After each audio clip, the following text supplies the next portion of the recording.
you are getting scammed every time. And I hate to say this, but it's your fault. For those who don't really care about rich people or their drama, a boxing fight happened between the human equivalent of reading with your finger down a line versus Mayweather. I don't know about you guys, but everything I learned about this match, I learned it against my will, because the hype that was built up by the internet and the marketing was phenomenal. And I understand why. People want to see the Paul retards lose and get beat up. That's why every time they set up matches for the Paul brothers, they try to match them with skilled or professional athletes. See, it's clever how they set up the matches. In the beginning, everyone was clowning the Paul brothers for trying boxing, because in the eyes of the world, there was some hated YouTubers. So they set up a match against people of their kind, so to speak. Logan Paul against KSI and Jake against the "Hey guys!"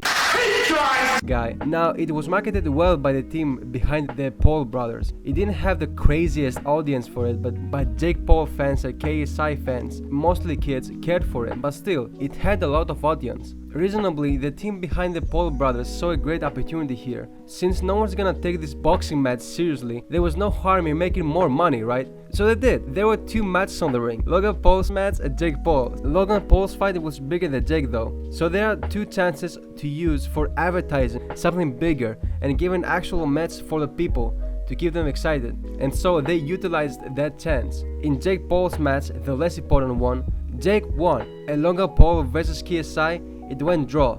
By that single move, they kept everyone excited and prepared for the next match. Since the match between Logan and KSI went draw, people felt scammed, and they should be, because it was. They could have concluded it in one match, but they chose to do a second match, squeezing every cent of their viewers' money, just so they could have a conclusion as to who won and who was stronger, not knowing that they got rich 2 times over. The biggest thing was that Jake Paul won against KSI's brother, and in that way people were surprised and shocked at the same time, waiting for the next match of Jake Paul, because maybe the next match Jake Paul could have his face beaten. The hype was bigger than ever for the next match.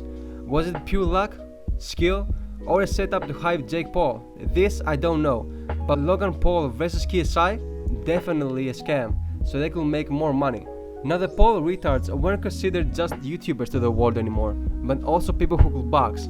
So Jake followed the same hype and marketing to build up a match against the basketball player, a real athlete this time. Now it was getting interesting. See, people were really believing that Jake Paul was gonna lose, because there's a real athlete against him. And then the fight happened. But yet again, Jake Paul won, and the hype for the Paul brothers was growing more than ever. Now it was different. Jake Paul, the dude who didn't get enough attention from daddy, so he took a camera and vlogged his life, won against a basketball player who didn't train enough and underestimated his opponent. But it didn't stop there. His next fight was with Ben Askren, and he had more traction than ever, for the simple fact that Ben Askren is a retired MMA fighter, a real opponent for Jake Paul, a guy that everyone wants to lose. All the promo, all the hype were predicting that Jake Paul's defeat. Everybody thought that Jake Paul would lose anyway, because when the fight finally happened, Jake Paul won. And everybody didn't knew the odds. The point that I'm trying to get into by explaining these fights is to evaluate how much of hype machine are Jake Paul and Logan Paul. From the start, these guys have been hated profusely for the things that they did and still do. These guys, as every internet celebrity, are famous for their personality. But what can they do when their personality is the only thing that people give them attention for? Is the only thing that they can market upon themselves? They marketed their fight so effectively that now it doesn't matter whether they fight the Teletubbies. Putting fights against famous athletes and bringing up unexpected results is a system that was the most effective. They start by having simple internet beef with an athlete on Twitter. The trash talk escalates on threats and fake mannerisms, which they use by going on podcasts and making videos in which the Paul retards say something stupid like, "Ha ha ha, I'm gonna win against this professional boxer, ha ha ha." But at the end of the day, this is a fight, and anything can happen. Till someone DMs each other to plan a date in which the fight is gonna happen and how much money they will make. The fight takes place and something unexpected happens in the end, aka Jake Paul wins and people get hyped. The same cycle again and again. And in that way, they shape their money making schemes for months to come, becoming millionaires by that system. by taking your money and then preparing the next match, which was going to be fake, scamming you repeatedly. The only loser in the situation is the people who watch them fight. And we come back to the argument, you deserve this. It's on you that you are getting scammed. They're gonna keep doing this because people won't understand. Every time there is a Jake Paul or Logan Paul match, everyone is getting crazy about it till the day that the fight happens, and the people who watch it are predictable.